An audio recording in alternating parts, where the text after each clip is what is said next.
Remember when the first screenshots of Genshin released and everyone immediately pointed out how it looks like a Breath of the Wild clone? With the open world and the fact that you can climb everything, even both main characters look pretty similar, so it's easy to see why people would call it a clone. I mean, look at it like this.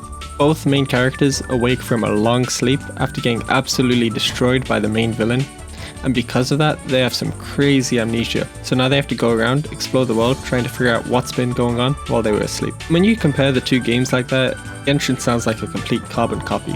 Over the years, Genshin has done a lot to differentiate itself, with it regularly releasing new regions with so much new content that it's basically a different game at this point. Like, Genshin now has its own card game, fishing mode, house building simulator, the list goes on. And on top of that, it's a gacha game, so like, gambling is good. So yeah, it's just a completely different game. I'd say it's pretty safe to say that Genshin has surpassed Breath of the Wild. Because in that game, can you get in crippling debt by gambling for new anime characters? No, didn't think so.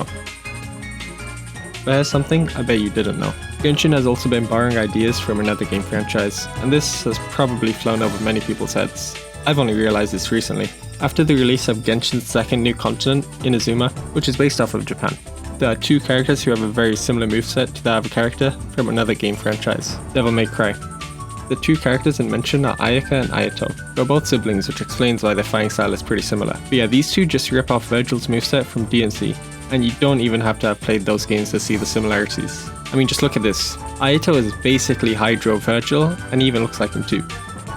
I'm surprised that more people haven't even noticed or pointed this out by now. Maybe they have, I don't know. Ayato just casually uses Judgment Cut on Genshin enemies, and it's just the funniest thing I've ever seen.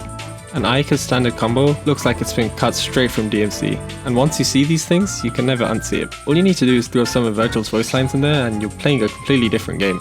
It's funny because in DMC, you need to spend hours practicing these moves, trying to get the timing just right.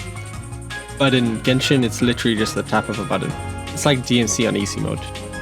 Only thing is, now you have to play as bootleg Virgil, but it's not that bad. I lost my 50-50 gym though. A lot of you may be thinking, if they copied Virgil into Genshin, then where's Dante?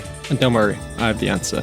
Although at first it may seem impossible to have him in the game, if you do some deeper thinking like I have, it's easy to find him. See, in DMC, Virgil just uses his standard swords, forgot the name of it, while Dante uses swords and guns, and while that seems pretty hard to replicate in Genshin, there's one outlier who's guilty of using both a sword and arrows, which we'll pretend are guns for now, okay? And that is Child. I mean, and if you look at the two side by side, and if you squint your eyes just a bit, maybe they look kinda similar. So yeah, if you ever wish DMC had co-op, just boot up Genshin, throw Child and Ayato in the same team, maybe Ayaka too if you want, but like, bam, DMC 6. The wait is over. You're welcome.